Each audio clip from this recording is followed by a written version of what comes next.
Gracias. Hoy vamos a continuar con la temática sobre 3 días y 3 noches, va a ser su parte tercera, y Ángel, que está con nosotros, va a tener totalmente la conferencia a su cargo. Yo solo intervendré quizás puntualmente, pero creemos que es mejor que él vaya dando toda esta temática, que es la que está trabajando más intensamente, y después reanudaremos la temática donde lo dejamos en la primera parte de 3 días y 3 noches, que era en la lectura del deseado de todas las gentes y más cosas que irán surgiendo y que iremos añadiendo allí. Por tanto, doy paso ya directamente a Ángel. Muy bien, buenas tardes a todos. Vamos a proseguir con la temática. Estamos en la parte 8 y hoy tenía la intención de proseguir donde lo dejamos, que son las declaraciones de Jaslyn Johnson sobre la sangre y el costado traspasado. Recordemos que Jaslyn fue la compañera de trabajo de Ron en el hospital, estaban de anestesistas los dos, enfermeros certificados, y ella pues tiene una opinión sobre el tema. Además conoce la opinión de Ron al respecto y lo expuso en uno de los emails que teníamos, que nos pasamos al respecto, y tenía ganas de presentároslo, pero al final no será hoy, sino que será, si Dios quiere, la semana que viene, porque empecé analizando una diapositiva, un texto, para poder presentaros un pequeño resumen de lo de la semana anterior, y al final ha acabado en 40 o 50 diapositivas, porque es que una cosa ha llevado a la otra y es interesante, creo, que lo veamos para ir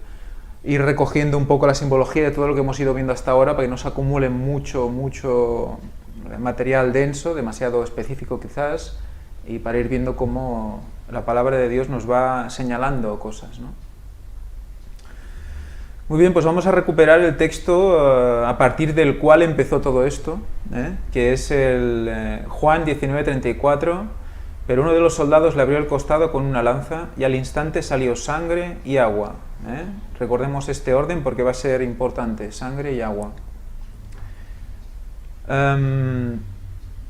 Recordemos también que estuvimos analizando la palabra utilizada en este texto, que es pleura, que tiene el significado directo de costilla.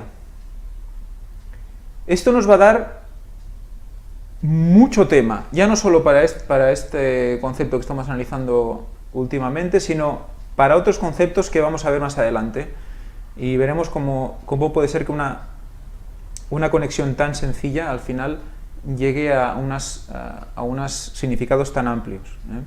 Pero bueno, seguimos. Lado, costado, costado. Hoy nos vamos a quedar con el concepto costilla,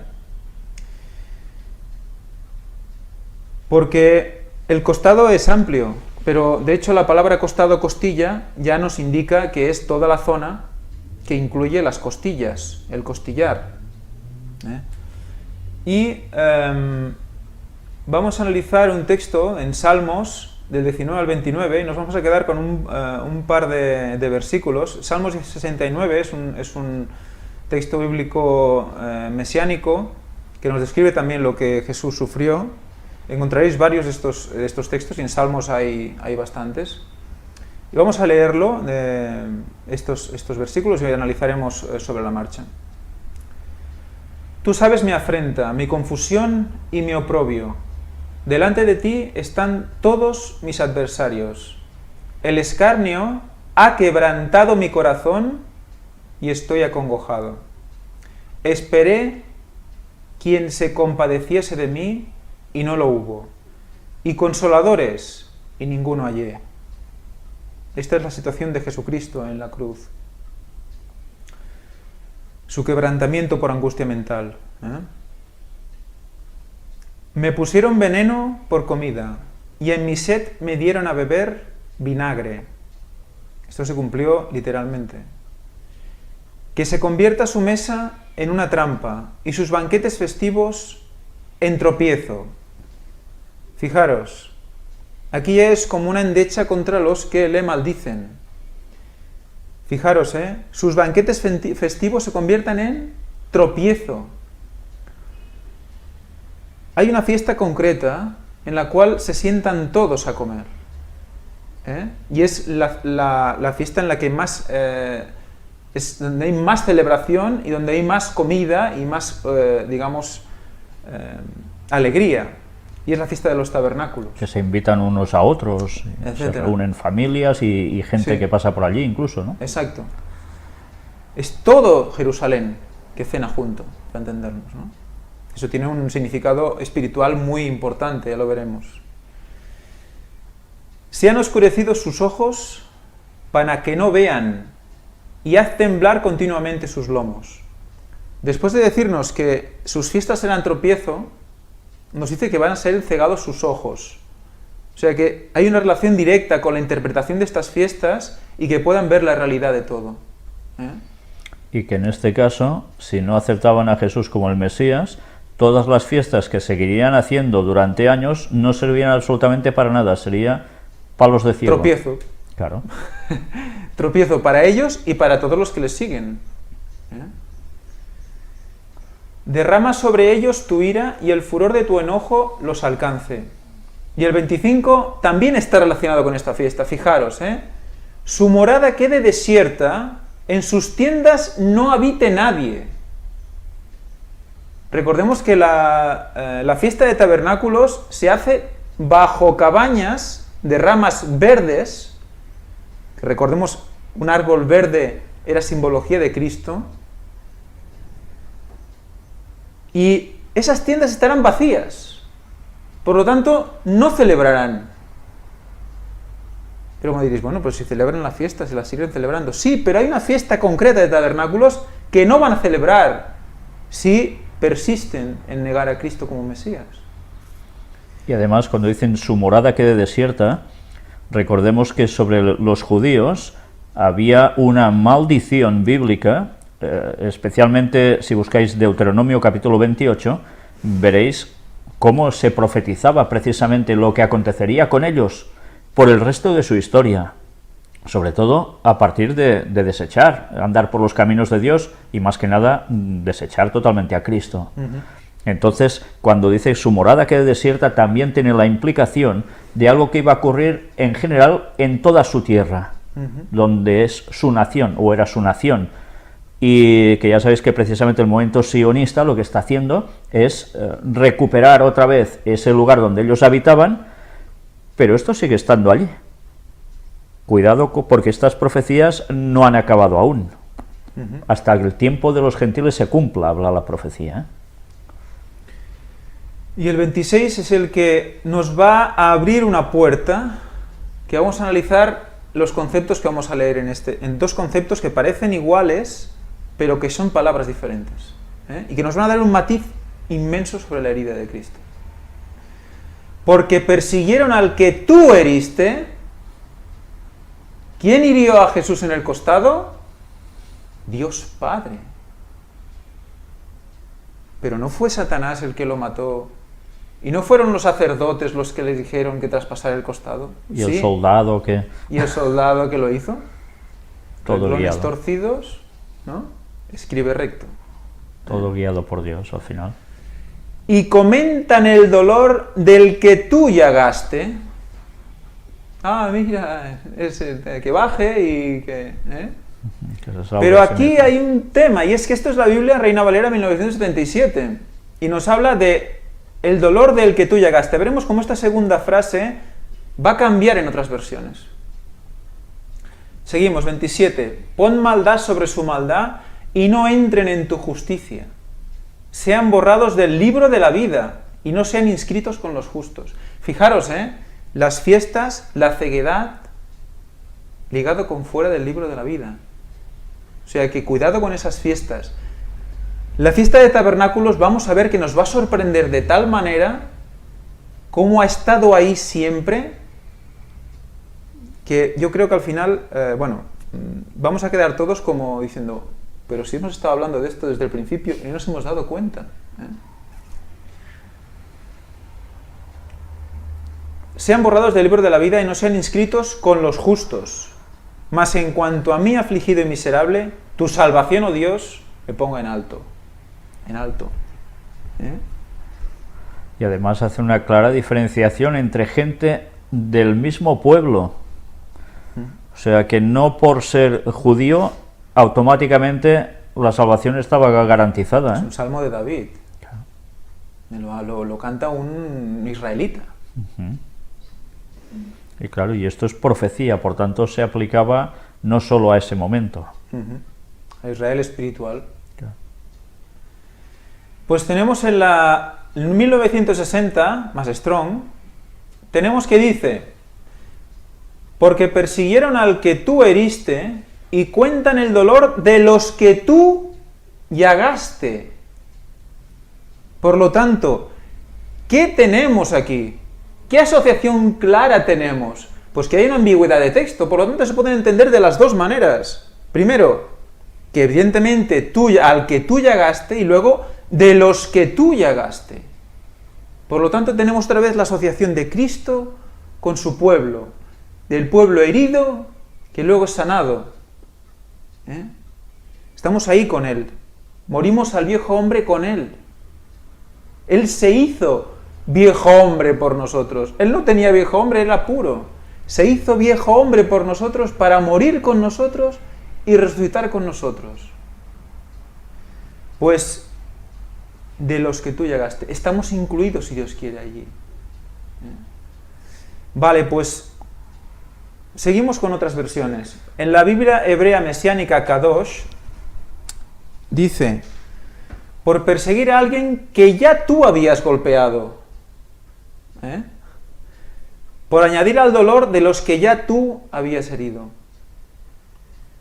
O sea, ya teníamos la afrenta de Dios. ¿Y qué hicieron los judíos con sus leyes? Sobreponer cargas. Dios ya sabe lo que podemos soportar, ya sabe lo que debemos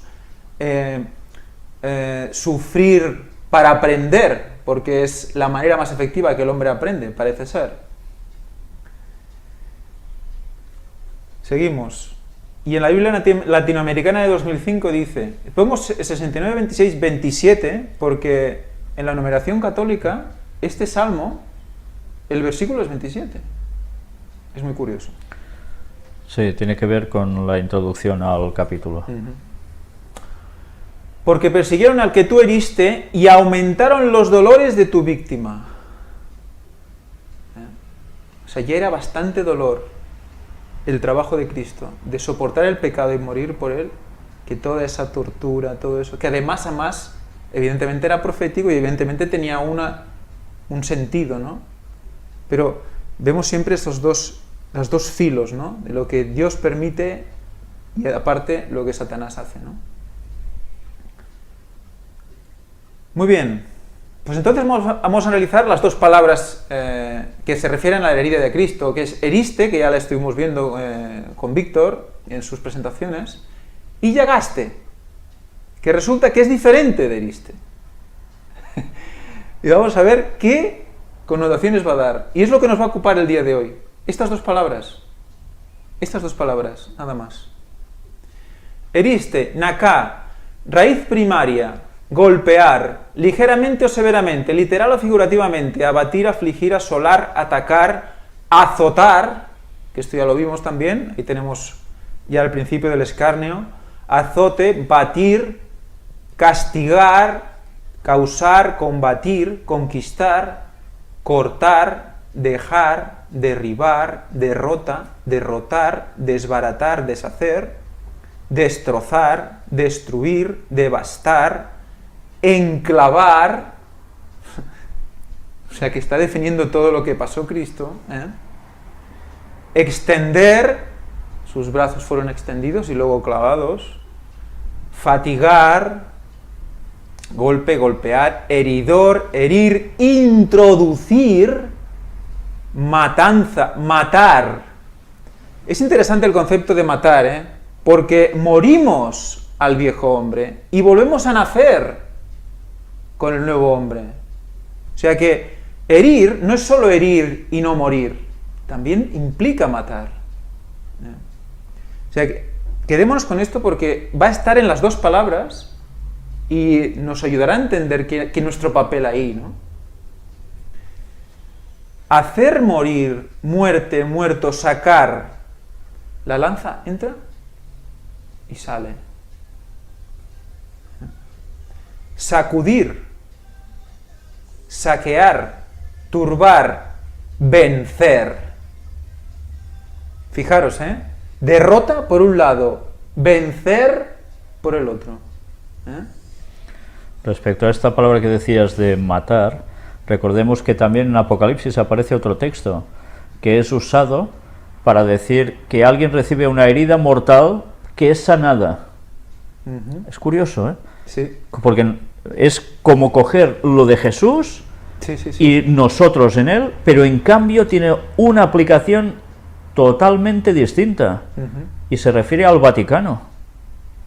Es impresionante cómo se utilizan términos prácticamente iguales, pero que van o a derecha, o a izquierda, o arriba, o abajo, a Dios o Satanás. Que es una herida mortal, pero no muere. En cambio, aquí muere el hombre, pero resucita. También es un perfil diferente. Lo que ahí quiere mostrar. Bueno, recordemos que cuando hay la herida mortal sobre el Vaticano... vuelve diferente, eso sí, vuelve diferente, más poderosa. Sí, está un lapsus de tiempo que es como si hubiese desaparecido. Y después hay como un resurgimiento, una resurrección de esa bestia. Entonces, es un paralelismo tremendo que muchos comentadores sobre Apocalipsis también hacen incidencia en eso, porque una vez más no deja de sorprendernos cómo Satanás siempre va plagiando, incluso en esos conceptos Dios tiene que dar un toque para darnos a entender algo más, que ahora es lo que estamos viendo, este herir y sanar, ¿no? Yo cuando lo vi, como ahora está coincidiendo con la escuela sabática, que además va a ser brutal también al respecto, analizando la muerte y nosotros muriendo con él, al ver esto también, ostras, dices, todo está pegado ahí con la llaga también. Vencer. Muy bien, seguimos. Luego está llagaste. Y esta va a ser la palabra que nos va a dar más lío hoy. Llagaste, halal. Significa de 2490 y es perforado específicamente hasta la muerte. Perforado y específicamente hasta la muerte. ¿Recordáis cómo Elena White dice que esa lanza hubiera llegado a ser mortal si él no hubiera estado muerto? O sea, la perforación era para muerte. Figurativamente contaminado. Asesinar, cadáver, dar. Cristo, al recibir toda esa carga de pecado, fue contaminado. Se debía contaminar para morir, para llevar con él la carga.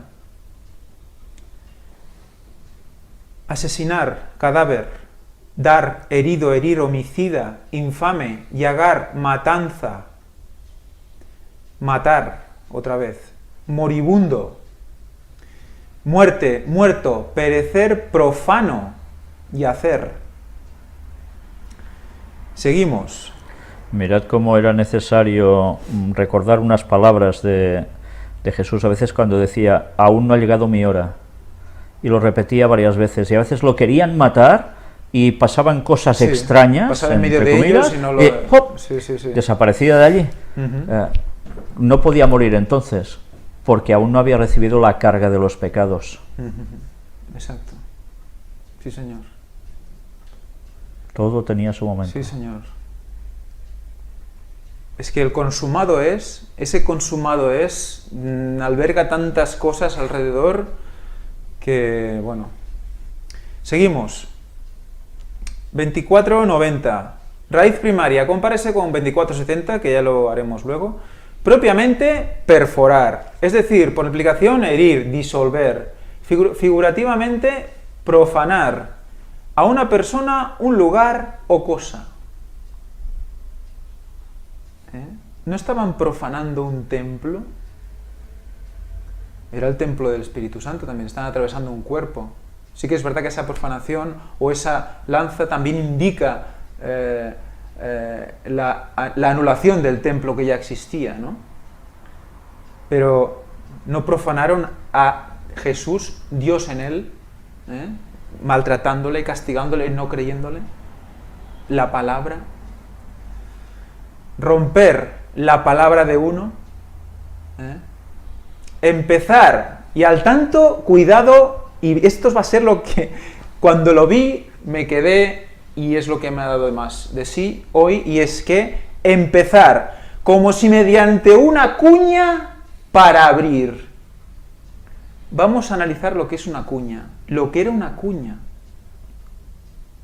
Pero fíjate, tiene la connotación de perforar y es empezar como si mediante una cuña. Quedaros con esto, veremos cómo es una cuña. Denominativo de 2465, tocar la flauta. Pues a lo mejor es uno de los instrumentos que tocaremos ahí cuando... No sé si está en la lista de instrumentos de la Biblia, no lo recuerdo. Afligir, amancillar, cantar, comenzar, contaminar, crear, degradar, deshonrar, disfrutar, echar, empezar, emprender, envilecer, envilecerse, estar herido, herir, humillar, inmundo, llegar, manchar, matar, otra vez, olvidar, de alguien se va a olvidar, primero, profanar, quebrantar, tañedor, violar. Violar. ¿Y por qué le he puesto en esa negrita especial? Otra vez con el tema sexual. Hoy vamos a tocar algo de esto, porque la palabrita nos va a ir dando por esto, por un tema concreto, por un concepto concreto. Muy bien, pues cuña. Primer significado, pieza de madera o de metal terminada en ángulo diedro, muy agudo. ¿Qué es diedro? Dos caras. Muy agudo. Por lo tanto, súper fino, afilado. ¿Qué tenemos pues?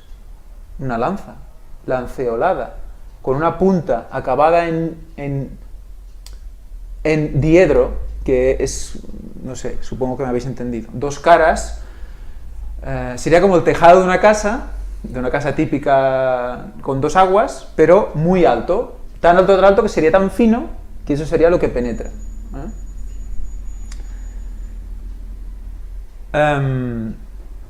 Sirve para hender o dividir cuerpos sólidos. Recordemos el significado de kerit. Partir o dividir, cortar y pasar por en medio. Para ajustar o apretar uno con otro, para calzarlos o para llenar una raja o hueco. O sea que esa cuña entra en un sitio estrecho, un sitio de difícil acceso. Segundo significado, objeto que se emplea para estos mismos fines. O sea, puede ser una cuña o algo parecido, por ejemplo, una lanza. Tercer significado, me lo guardo, porque se nos va a dar otra cosa. Quinto significado, palanca. Palanca. ¿Por qué es necesario hacer palanca? Porque entras entre dos cosas duras y juntas. Muy bien, pues, señores, esto es una cuña. También llamado puede ser escarpa o cincel, pero específicamente esto es una cuña antigua, no sé de qué siglo, no lo sé, pero es una cuña antigua. Fijaros cómo tiene dos caras, una en la cara superior, aquí tenemos la cara superior y la inferior, diedra, y una zona cortante ancha. ¿Esto a qué se parecería también? A un arado. ¿Recordáis? Eliseo arando su tierra, un arado tiene esas zonas que van arando, que son finas, que van abriendo surco, recordamos el significado de aquel surco fresco, el surco fresco que hacía salir la humedad de la profundidad de la tierra y brillaba con el sol, el brillo de surco fresco, que estaba relacionado también con Habacuc. ¿Vas a hablar de cuñas de madera? Cuñas de madera, ¿ellas de madera o para madera? No, de madera. De madera, no. Bien, en tema de construcción ya desde antiguo, se utilizaba para partir las rocas. Eso sí que lo voy a hablar. Pues bueno, cuñas de madera. Vale. Y se utilizaba otro elemento, añadir a la cuña de madera, que provocaba lo que, bueno, primero habla tú y después bueno, ya sí, luego acabas, sí, vale. vamos por ahí. Vale. Esto sería otra cuña, una cuña muy antigua del siglo XVI-XVII, veis que también es más o menos lo mismo, una parte plana y afilada y otra parte por donde se percute. Recordad que ponía empezar en el significado, empezar a través de esto, de una cuña, o sea que tú percutes fuerte por el lado donde percutes con el martillo y ahí empiezas a abrir. Por lo tanto es muy gráfico, es esa lanza que entra de golpe, con un gran golpe, y abre ese punto concreto. Y entra como cuña, o sea que lo que abre es estrecho.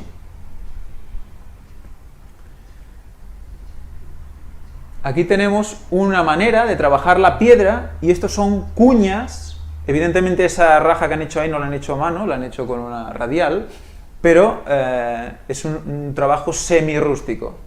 Trabajan piedra con radial, luego meten cuñas, y conforme meten cuñas salen los bloques de piedra. Esto lo hacían antes a lo bestia. Imaginaros lo afiladas que deben estar las cuñas de entonces para entrar en la roca y generar los bloques.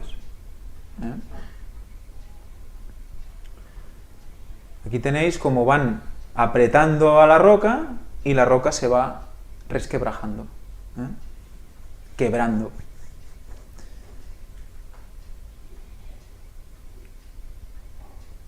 ¿Y qué se quebró? El corazón de Cristo se quebró. Aquí tenemos una piedra rota por la mitad. Una piedra rajada por la mitad. Esa simbología que tenía ese corazón de Cristo. O el mismo Cristo. No tiene por qué ser solo el órgano. El mismo Cristo. Él es la roca. Pero hay otro punto concreto donde se percutió contra roca. Y esto lo vimos en la filmación de la familia Cadwell, ¿lo recordáis? Este punto concreto es una zona concreta del monte Sinaí. Y de este punto concreto, bueno, vamos a hablar más adelante. Pero concretamente nos hacía referencia, aquí veis Isaías 51, nos hace referencia a lo que ellos dicen que encontraron en este punto. Isaías 51, 1 dice: Oídme, los que seguís la justicia, los que buscáis a Jehová, mirad a la piedra de donde fuisteis cortados y al hueco de la cantera de donde fuisteis arrancados. ¿Cómo se arranca una piedra de una cantera? Con la mano, cabezazos, a patadas, ¿no? Con sus herramientas, ¿no? Quizás una cuña para piedra, clic, clic, clac, clac, sácalo todo, y al hueco de la cantera de donde fuisteis arrancados. Mirad primero la piedra de donde fuisteis arrancados. ¿Quién es esa piedra? Cristo, ¿no? ¿Y luego qué? El hueco que deja esa piedra arrancada. Mirad a Abraham vuestro padre y a Sara que os dio a luz. Quedaros con esto que os dio a luz. Quedaros con esto porque luego veremos más cosas. Os dio a luz. Porque cuando no era más que uno solo, lo llamé y lo bendije y lo multipliqué. Pues resulta que los Cadwell encontraron que en la explanada que había al este del Sinaí, al este, y luego veremos en plano, había una cierta estructura que ellos decían que era la línea donde entraban los bueyes, bueno, el ganado, el ganado, para ser luego sacrificado al final. Porque una vez llegan allí, Moisés, creo que es después de ir a buscar la ley, les habla, les explica la ley, les dice que han de hacer unos sacrificios, y le hace ir a buscar tropecientos animales, y los ponen todos en fila y van sacrificando. Vemos que justamente delante de la zona esta de sacrificios encontraron ¿qué? Una superficie de piedra con ¿cuántos pilares? Ellos no encontraron 12, porque faltaban algunos. Pero había pilares perfectamente tallados, de menor a mayor o de mayor a menor, sí, también, que eran de diferentes medidas, y que ellos asociaban a las piedras de las 12 tribus de Israel, que están en un texto que creo que veremos más adelante. ¿Veis aquí el lugar? Podéis ver la forma, en forma de L abierta, del ganado. ¿Veis algo más especial? ¿Veis algún cambio de color muy curioso, que además tiene tonos azulados? Es muy curioso ese tono, Si os fijáis, hay un lecho de río que evita se hace como un recodo. Este establo. Es como, o sea, hay muchas probabilidades de que ese río ya estuviera cuando se hizo el establo. Y de hecho, de ello también hablan la familia Caldwell. Nos dicen que bajaba un torrente de la montaña. De hecho, en Deuteronomio 9:21 se cita este torrente. Baja un torrente de la montaña.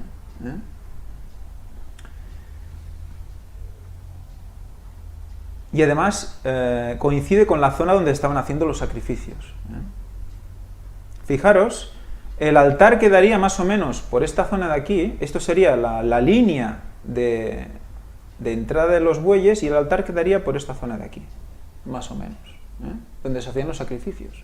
Entonces, ¿qué tenemos? Tenemos dos elementos muy curiosos aquí. Tenemos agua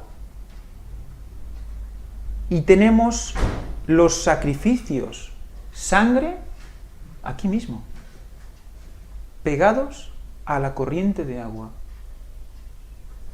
Sabiendo lo que sabemos y visto lo que hemos visto, es realmente increíble y curioso que se pongan justo ahí. Por alguna razón se pusieron ahí. Y cuando veamos y analicemos la fiesta de los tabernáculos, le daremos aún más significado a esto de aquí. Bueno, y era muy lógico que tuvieran agua justo al lado, porque recordemos que ahí aún no tienen ellos el santuario, el tabernáculo. Por tanto, para hacer sacrificios también necesitaban... Limpiar. Claro. Limpiar. Pero cuando vemos que ese río recorre todo este espacio, ahí veis el corral L con el altar de sacrificios, el punto rojo que veis a la izquierda, esa mancha blanca en la roca negra, es lo que estaba señalado en la diapositiva primera que os he enseñado, que la familia Caldwell decía que era el punto donde se habían sacado las piedras para hacer los 12 pilares. El hueco de la cantera donde se habían sacado los 12 pilares. El hueco apuntando hacia el este y con un derramamiento de agua que resulta que coincide con donde están los sacrificios también. Tenemos agua, tenemos sangre y tenemos la roca que representa a quién sino a Dios. La roca era Cristo también. Aquí tenemos la línea curiosa que nos hacen la roca de Horeb, el monte Horeb y lo que sería el monte Sinaí. puede ser aquí o puede ser un poco más hacia la izquierda, porque ellos señalaban que el monte Sinaí que se ve en las fotografías es solo una parte y que más adelante hay otra parte más elevada. Pero esta es una línea curiosa que me recuerda también a otra línea que ya analizaremos en esta disposición hacia el sureste. Y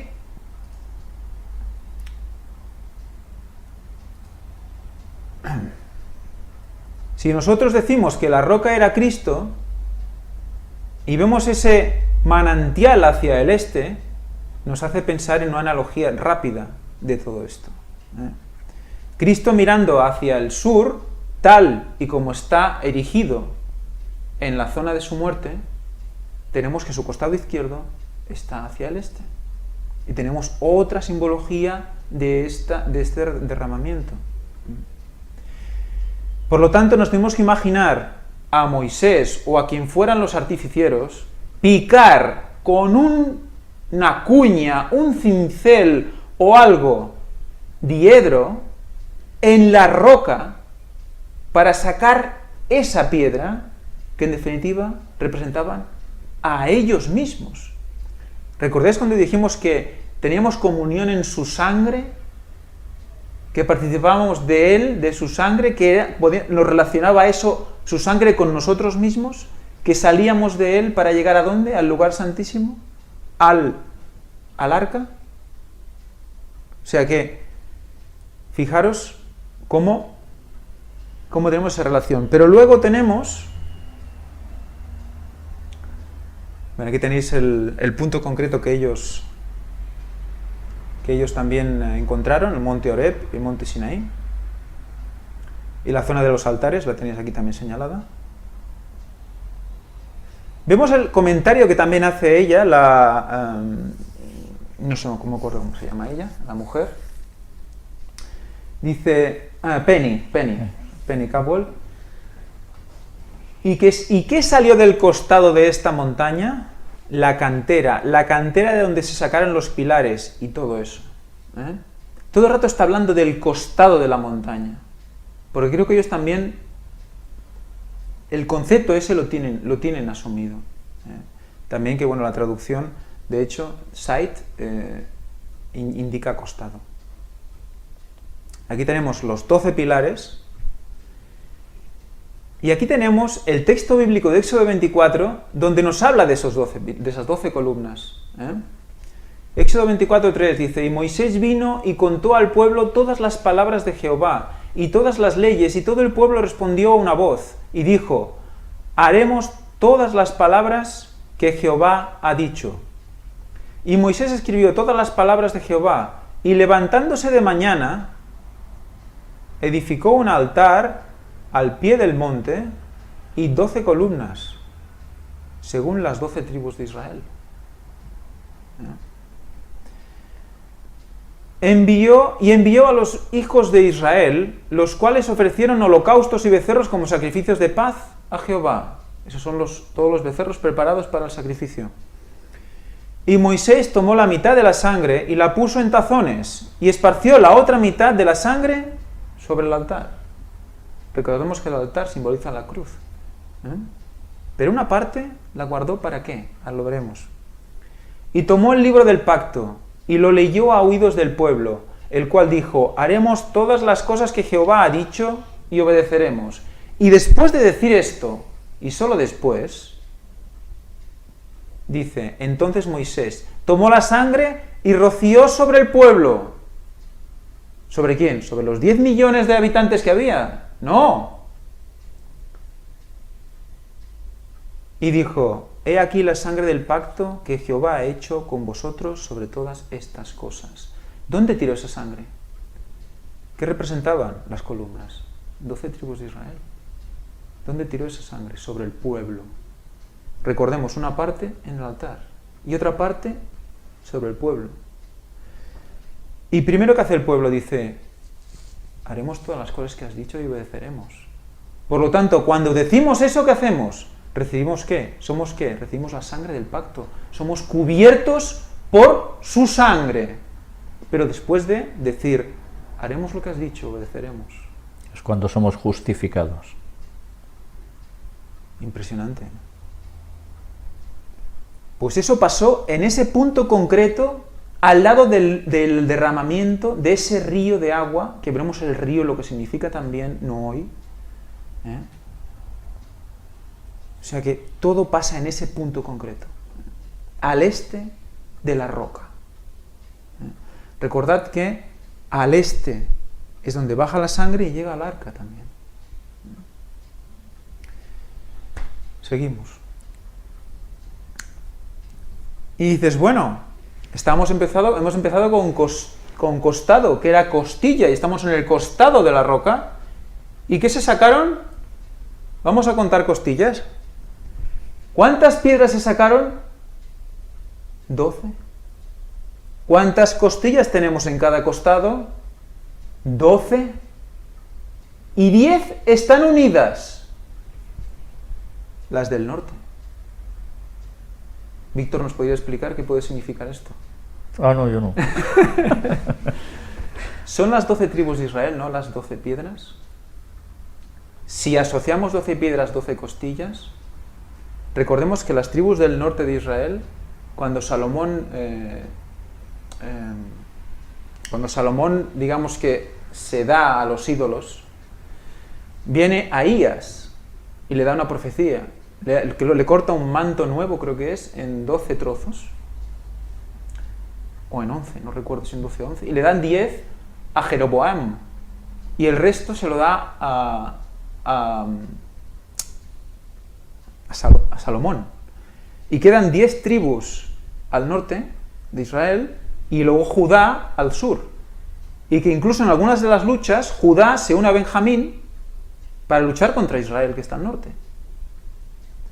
O sea que tenemos como un grupo de 10 y 2 separadas. Es curioso, Estuvieron así muchos años divididos. 10 tribus por un lado y otras 2 que iban por su cuenta, ¿no? Y cada uno perteneciendo a un rey distinto. Porque de hecho David las había unido, ¿no, David? Pero luego, como unos siguieron hacia su lado y no querían seguir al rey, pues dijeron: Israel, a tu casa. Por lo tanto tenemos que pleura es costado y costilla otra vez.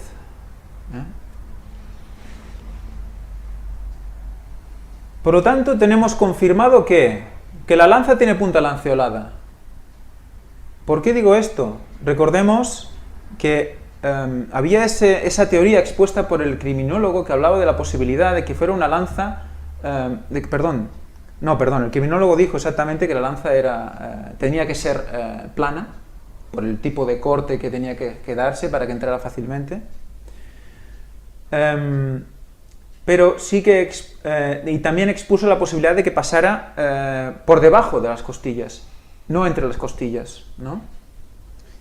Al ver el significado de cuña y al ver ese punto de entrada entre dos puntos estrechos que aprisionan, y la cuña hace como de presión también, nos está indicando, primero, que es en las costillas y que la entrada es entre las costillas.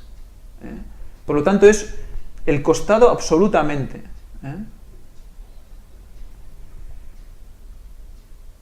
En cambio, el pilum, que es la lanza que parece que es la más larga que se registra, no tiene la punta plana, sino que la tiene piramidal. Con una punta, aquí vemos otro pilum, este es una miniatura, pero que también es piramidal, incluso más ancha que la anterior. Se tiraba a gran longitud, pesaba, para que cayera y destrozara los escudos del enemigo y acabara que entrara de una manera brutal en el cuerpo del enemigo también. O sea que no es una entrada limpia entre costillas, esto rompería huesos. Y ahora vamos a ver un pequeño vídeo, muy corto, de un reportaje, de un documental que se hizo al respecto de las últimas 18 horas de la vida de Jesús, pero vamos a tocar solo un tema concreto porque la verdad el documental tiene muchísimos errores y de hecho vamos a ver muy poquito y va a estar lleno de errores, pero me va a servir un poco para que veáis un poco la visual de ese lanzazo.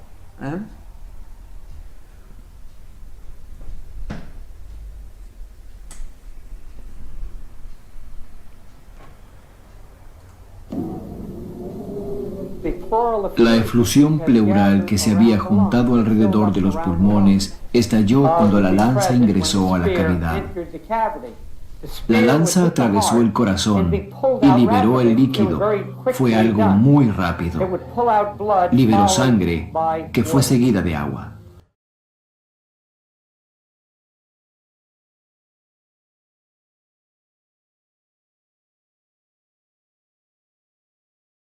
Vamos a empezar con los errores que habéis visto.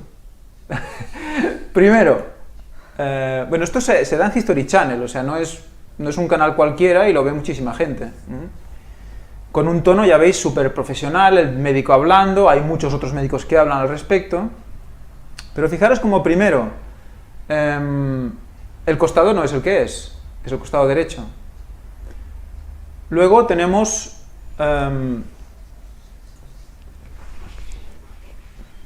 una entrada que es circular, que si ya tenemos una lanza que es plana, tendríamos que tener una entrada más corte, tipo corte. Lo giro, porque no me gusta que sea a la derecha. Entonces nos servirá para verlo desde el otro lado. Le he hecho el inverso y así nos... Fijaros, el punto de entrada no está muy lejos del que creo que pudo ser, luego veremos por qué. Fijaros en la inclinación y fijaros cómo pasa, en este punto pasaría entre las costillas.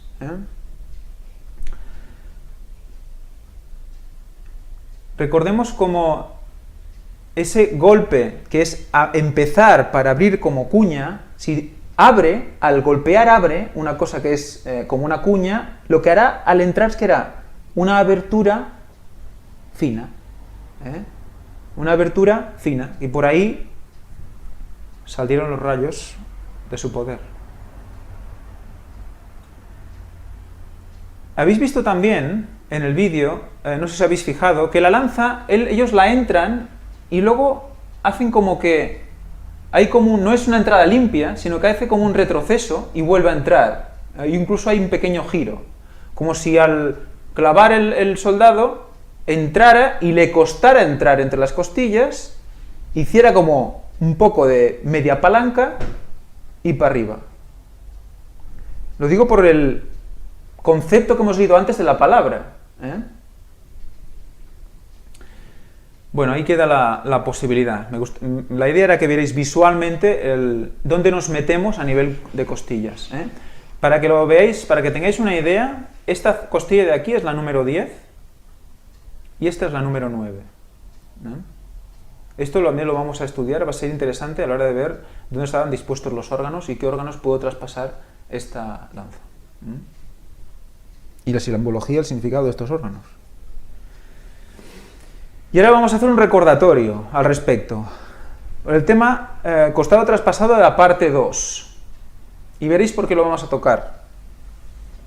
Porque ahí también hablamos de un cincel. Y al ver la escarpa, al ver la cuña, rápidamente recordé el cincel. ¿Qué significaba el cincel? Pues resulta que, recordad que estuvimos viendo el ojo, como tenía forma también de esa llaga de entrada de cortante. Luego una imagen que sé que no os va a gustar.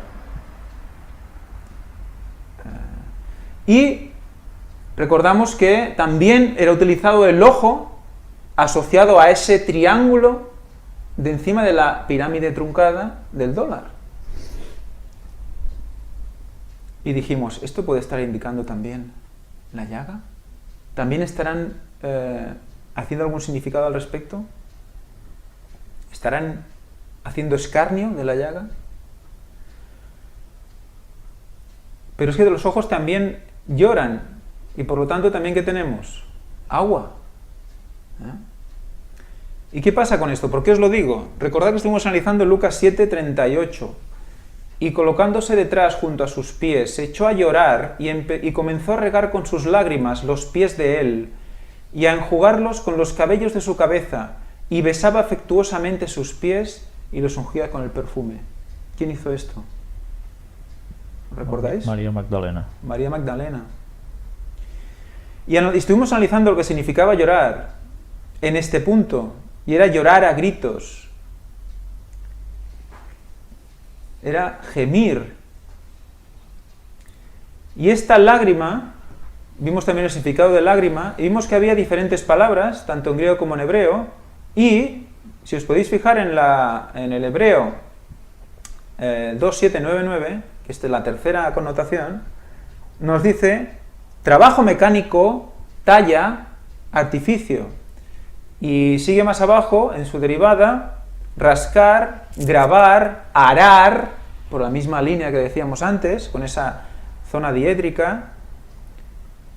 Y bueno, seguimos leyendo. El uso de herramientas, fabricar de cualquier material, figurativamente idear, de aquí guardar silencio, dejar tranquilo, de aquí por implicación ser sordo, como acompañamiento de la mudez, alejar, andar, arador, arar, callar, cincel, completo, desentender, detener, disimular, ensordecer, escuchar, esculpir. Fijaros cómo estamos clavando una cosa diédrica otra vez y hay una sordera, ahí hay gente que no quiere oír. Y esas lágrimas que María Magdalena echó en los pies de Jesús estaban simulando ese clavar, cómo no, en sus pies, pero también ese cincel, como veis aquí también diédrico, utilizado para madera y para piedra, es también una alusión a esta lanza, como hemos visto también en la significación que hemos visto de la palabra llagar. O sea que está todo implicado. Y ahora vamos a descubrir ese tercer significado que nos quedaba oculto. Y vais a ver por qué lo he guardado especialmente, porque la verdad es que se me ha hecho muy curioso porque me ha recordado también a un tema que el mismo Víctor habló referente a esto, y tiene que ver con la piedra. Y es lo siguiente. Resulta que cuña también es piedra de empedrar labrada en forma de ¿qué? Pirámide truncada. ¿Cómo dices? Pirámide truncada. O sea que hemos visto antes el ojo en la parte superior de la pirámide truncada del dólar, y resulta que también cuña quiere decir esto, en piedra.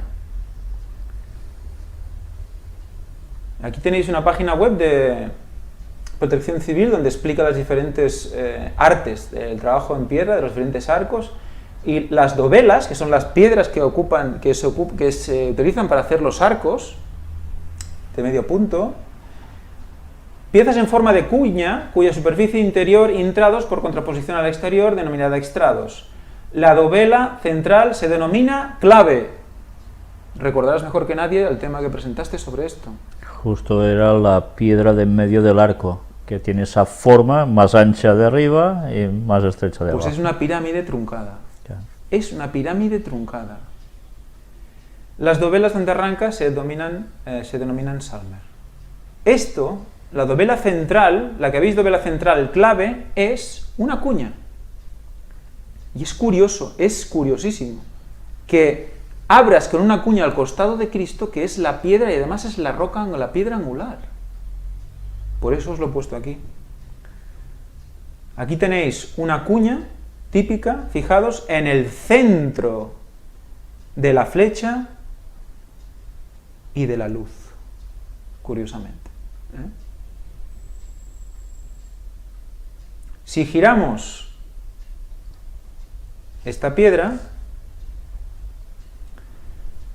y la ampliamos, vemos cómo es exactamente una pirámide truncada.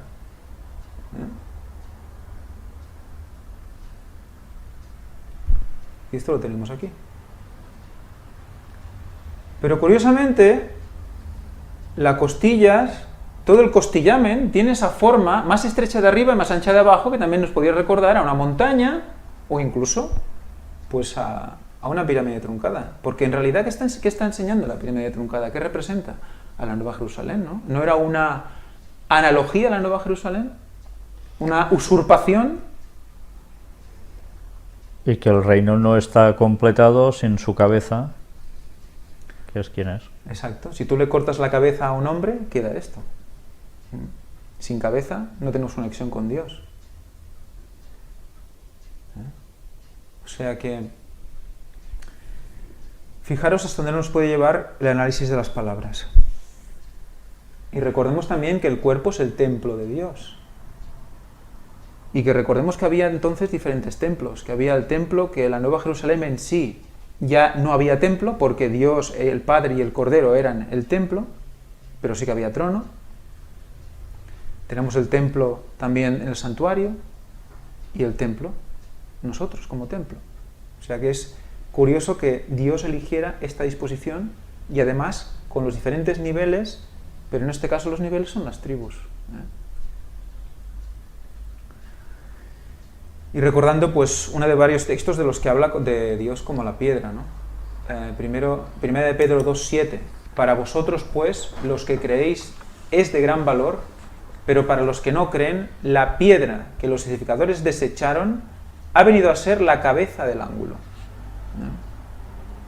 Fijaros que la piedra está en la parte, esta concretamente está en la parte más alta del arco, por lo tanto mucha simbología con la cabeza de este ángulo.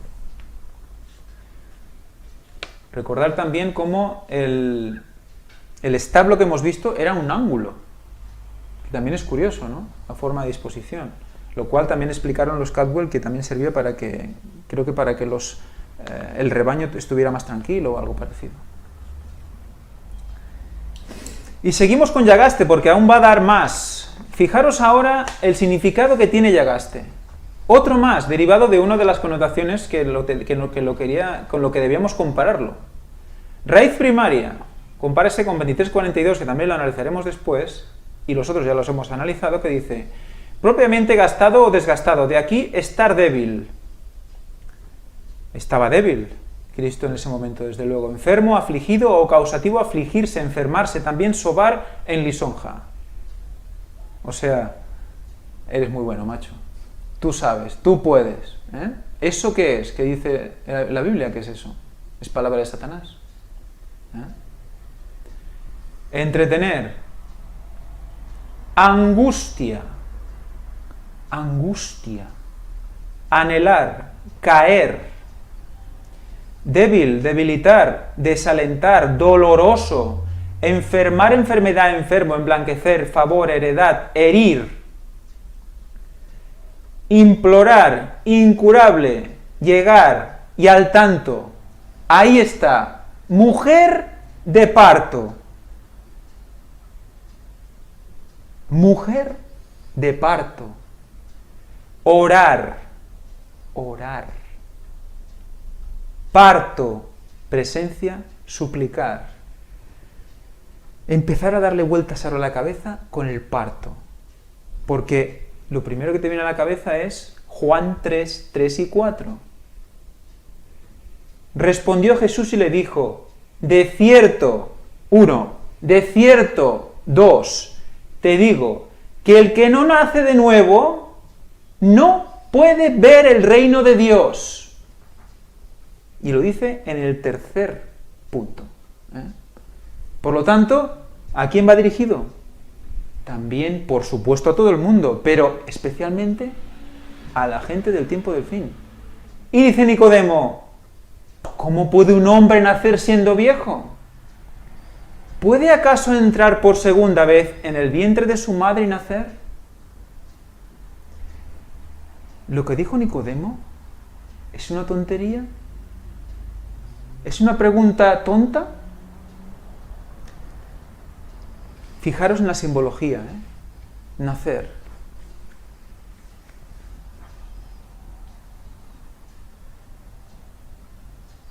¿Y qué ocurre cuando naces? Lo vamos a analizar luego. ¿Qué ocurre cuando naces? Seguimos con Yagaste, seguiremos luego. Jalilá, directiva de 2490, literalmente por una cosa profana, como hemos dicho antes, usado, intersección, ni pensarlo, acontecer, Dios no lo quiera, guardar, lejos, cuidado, ni pensarlo. ¿El qué? Profanar, negar todo lo que estamos mostrando, en el sentido de la llaga como importancia. Cuidado. Pero es que seguimos, porque está Hul, que es Gil, como el increíble Hul, ¿no? Es decir, mira, ya está, estamos liándola. Bueno, raíz primaria, propiamente torcer o hacer girar de manera circular o espiral. Es decir, específicamente danza. Danzamos en círculo, ¿recordad? Este Hul nos recuerda también a esa fiesta que tenía ese nombre tan raro. Ditirambo. Ditirambo. Retorcerse de dolor también. Estamos en los dos momentos otra vez. Específicamente de parto. De parto. ¿Por qué nos quería llegar al parto? El Yagaste nos quería llevar al parto. O fear. Que no he buscado lo que quiere decir. Y no sé si es hacer feo. No lo sé. Figurativamente, esperar, aguardar. Un parto lo esperas, ¿no? Sí, ¿no? Pervertir, afligir, aguardar, ahuyentar, amedrentar, angustiar, atormentar, bailar, otra vez bailar, caer, otra vez caer, concebir. Hay que concebir para parir. Danzar, dar, desgajar. Ostras, desgajar. Ahora mira, me he imaginado un gajo de una naranja, quitas el gajo y queda un surco, ¿no? Doler, dolor otra vez, dolorido, engendrar. Por lo tanto, recrea, genera hijos. Esperar otra vez. Estremecer, formar, herir, pálido, parto otra vez. Temblar, temer, temor. Por lo tanto, esperar que 9 meses, 40 semanas, como un parto, de gestación, las que están entre comillas son las que ya hemos dicho en los significados, gestación, esperando para que de un parto con dolor, no hubo dolor ahí, engendremos una nueva vida. Esa llaga que estaba significando parto, nacer de nuevo. 40, evidentemente 4, magnificado. Por lo tanto, la primera venida de Cristo, nuestro hijo que nace, está, ¿qué? Significando ¿qué? La primera venida de Cristo. Cristo mismo, si es el primero. Por eso Cristo era el primogénito. Y por eso los primogénitos eran ¿qué? ¿Dados a quién? Al servicio de Dios. Y se tenía que pagar como un rescate por ellos, porque si no, era la simbología del sacrificio. Exacto. ¿Qué hizo Cristo? Pagó un rescate por nosotros.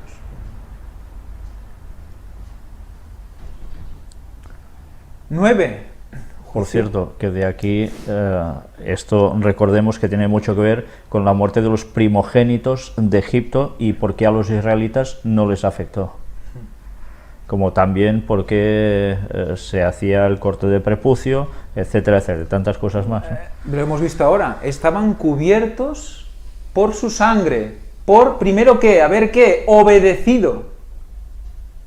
Y ahí lo mismo. Fueron cubiertos, este dintel cubierto por la sangre del cordero, ¿era? Creo que era cordero. Sí. Y eso fue lo que les protege, porque obedecieron y por eso pusieron la sangre. Estamos en la misma simbología que las columnas. Seguimos, 9, juicio. O sea que está también ahí. El juicio en la llaga, en el parto. Bueno, esto ya es una apreciación mía. Inverso también puede significar hombre. Nace un hombre. 6.000 años y parto. Bueno, donde somos transportados por su sangre al trono, arrebatados y curados. ¿Qué pasa con la sangre?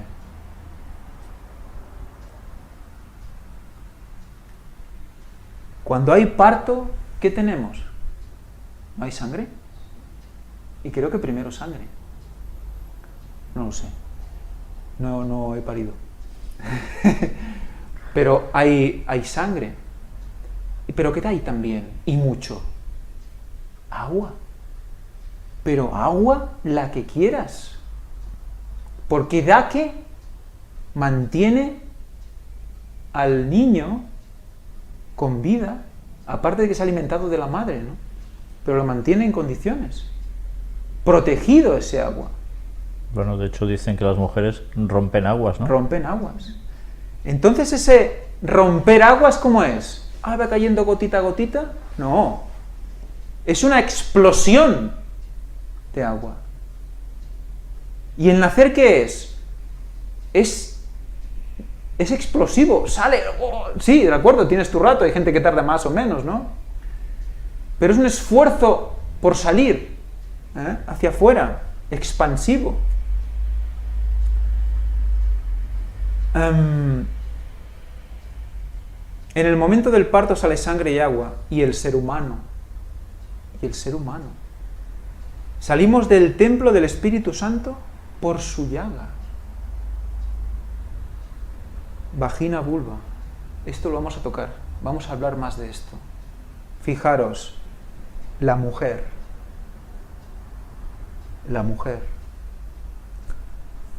¿Hasta qué punto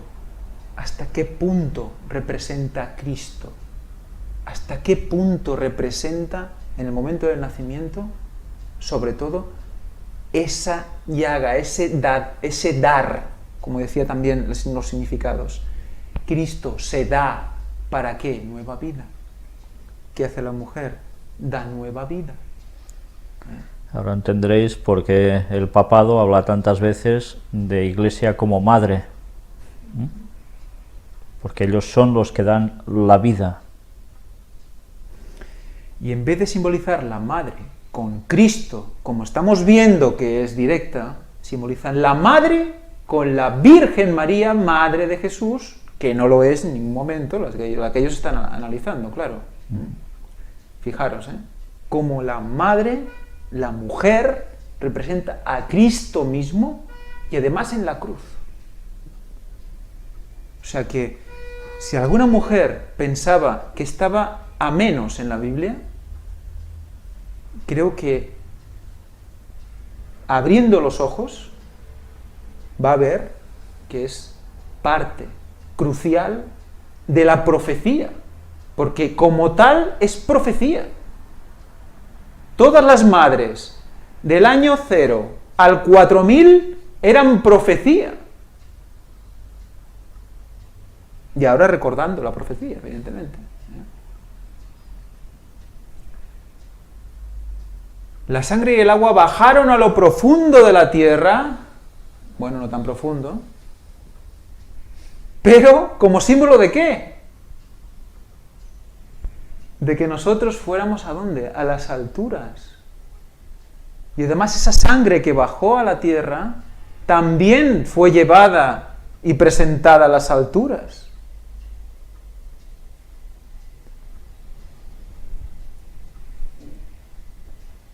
Hablaremos más de esto, ¿vale? Más adelante.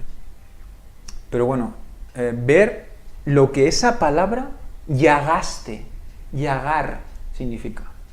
Qué significado tan profundo y brutal para el hombre, y para el matrimonio, y para los nacimientos.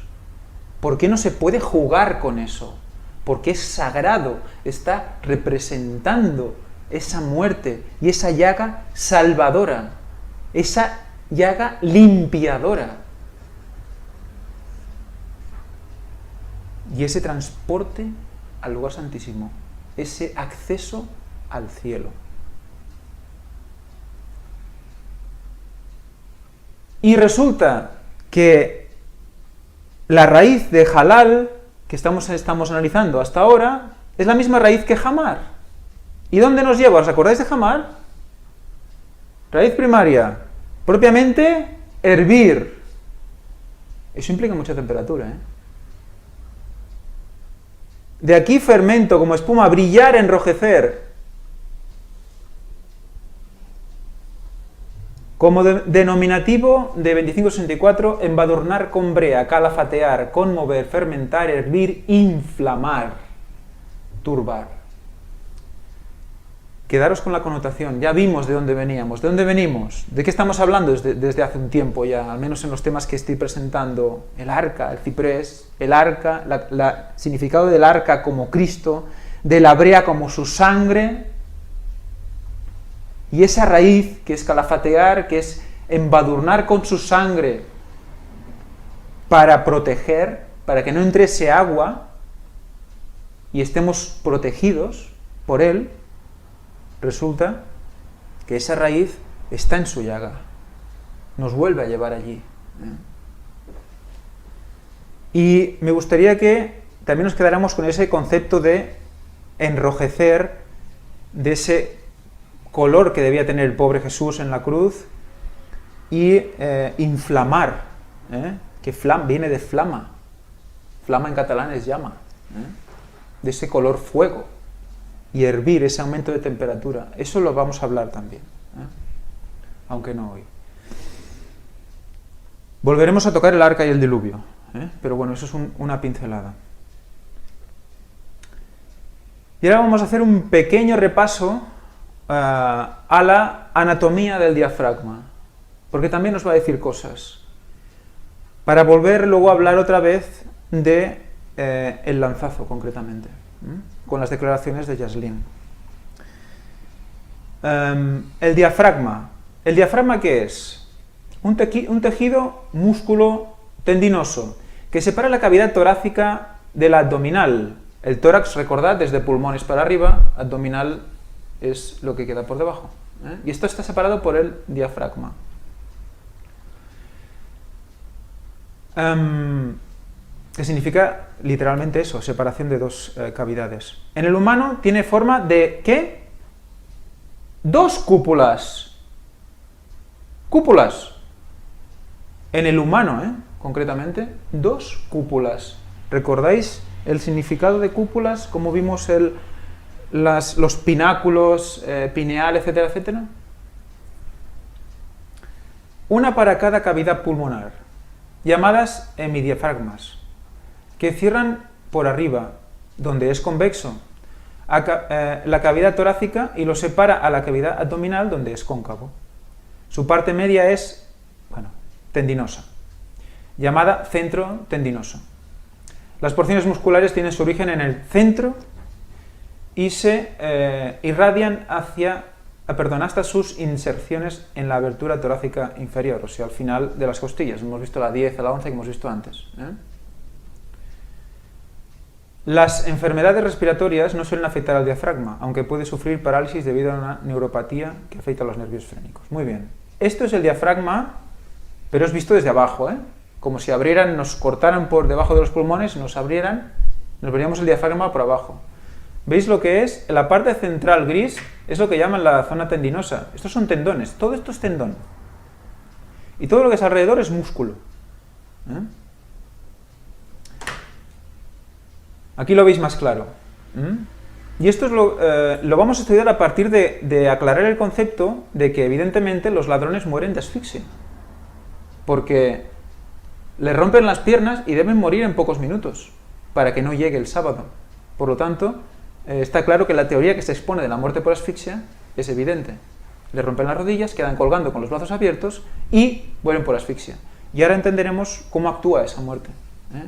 Porque eso va a hacer que además incluso las costillas se expandan más hacia adelante y hacia arriba. Y la base hasta se abre en esa posición. O sea que aún queda la posición aún más triangular del tórax. Aquí tenemos esas dos cúpulas de las que hemos hablado. Y aquí tenemos la posición de inspiración-expiración pulmonar. Ahora la tenemos arriba. En la parte izquierda tenemos la inspiración. Veis como el diafragma está más bajo que en el dibujo derecho. Y esa sería la posición similar a la que debía tener el diafragma en el momento de la laceración, en el momento de la entrada de la lanza. Aquí lo vemos más claro. Fijaros una cosa curiosa. El diafragma es más bajo en la parte izquierda.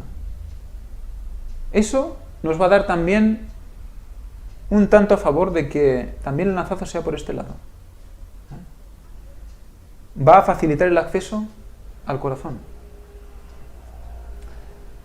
Es la parte más baja, porque ahí ocupan más espacio el corazón, etc. Aquí tenemos, nos explica la respiración, cómo se mueven los músculos intercostales para respirar. Y fijaros como en el estado de inspiración, el esternón sube hacia arriba y las costillas no se separan entre ellas, como muchas a veces la gente piensa, sino que simplemente rotan en la columna.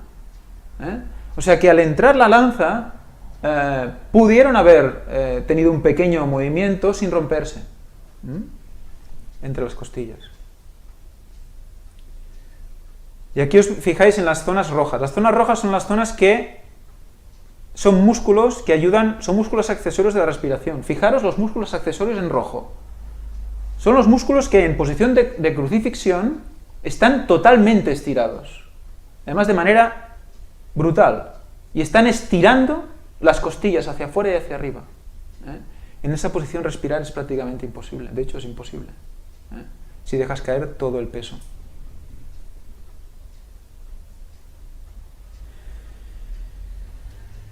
Vamos a acabar con dos textos de Elena White, 3, para hacer un repaso también de lo que hemos visto, que nos irán bien.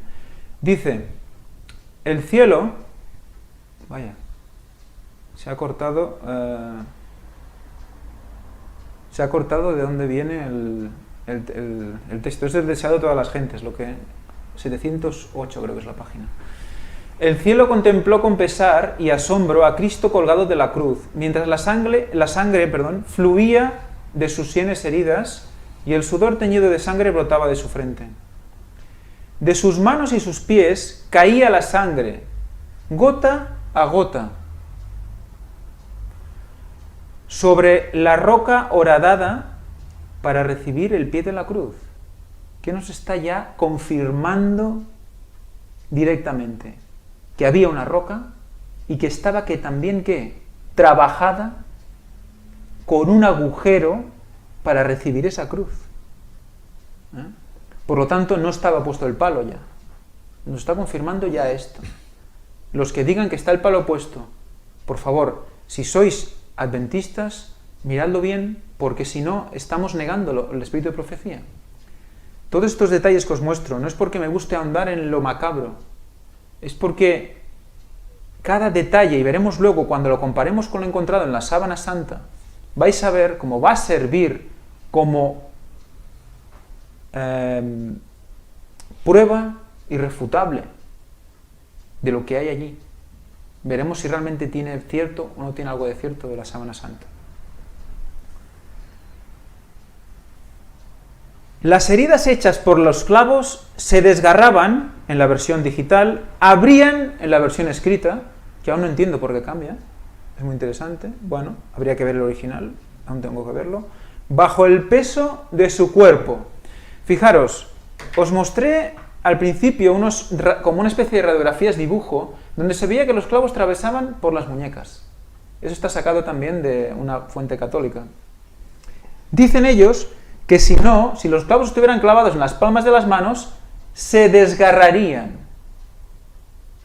Bueno, aquí lo tenemos. Recordemos que en la Biblia siempre habla de mano. Y es curioso también que la propia palabra costado nos indique mano. Y que haya siempre la connotación de mano abierta, mano cerrada.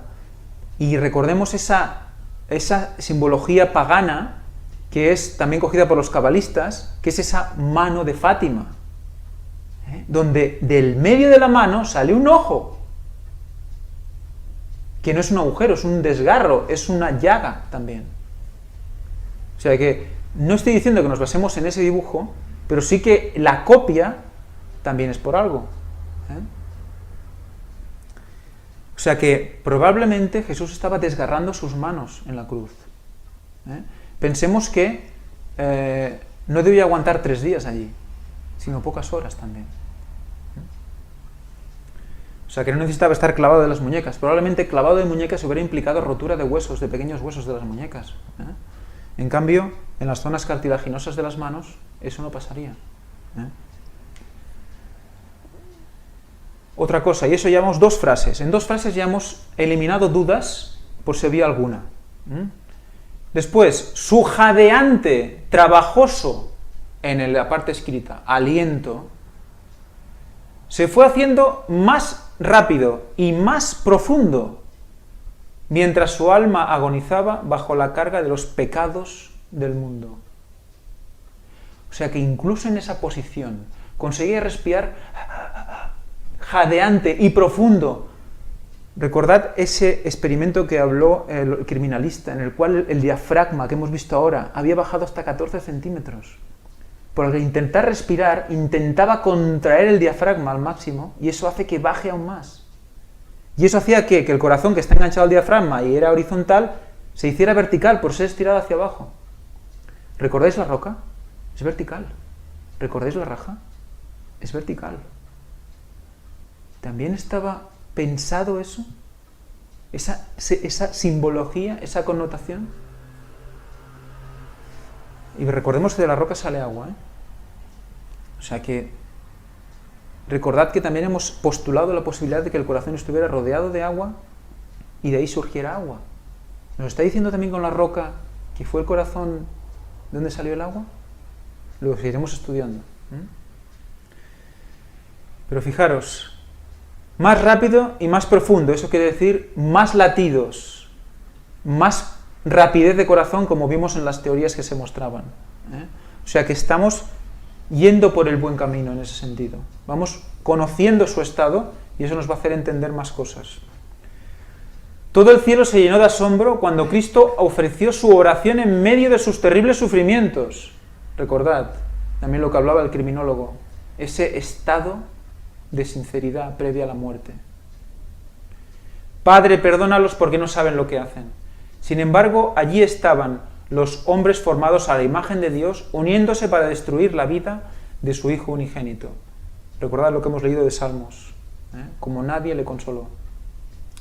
Qué espectáculo para el universo celestial, evidentemente en el mal sentido. Seguimos con el siguiente texto. Nos dice: la ley requiere justicia, una vida justa, un carácter perfecto. Y esto no lo tenía el hombre para darlo.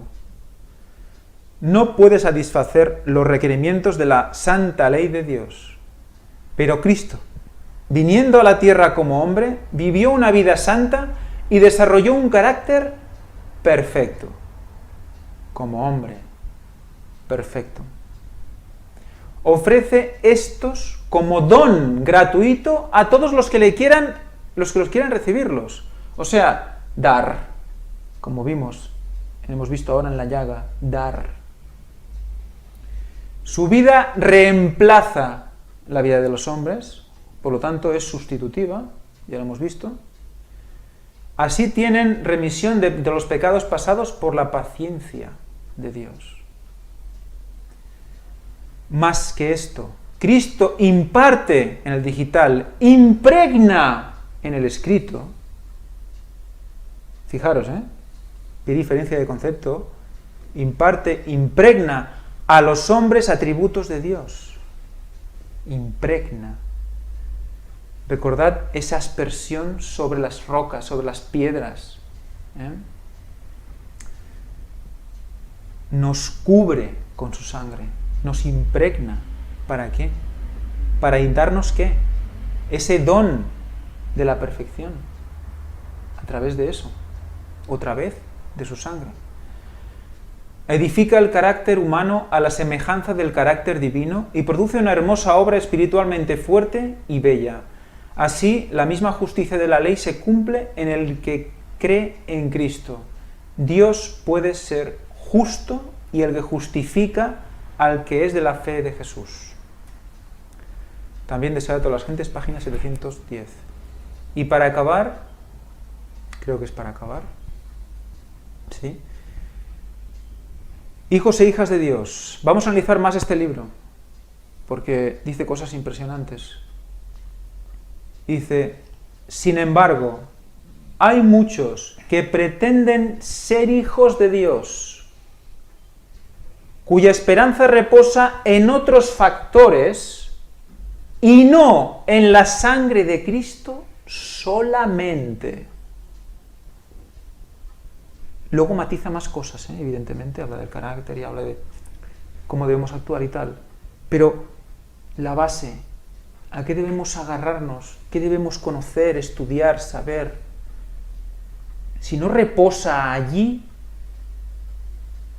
la esperanza, ¿dónde? Esa sangre que hace de todo. Hemos visto que hace de todo, esa llaga que representa y simboliza todo. El transporte, la sustitución, el nacer de nuevo, hemos visto hoy. Nacer de nuevo.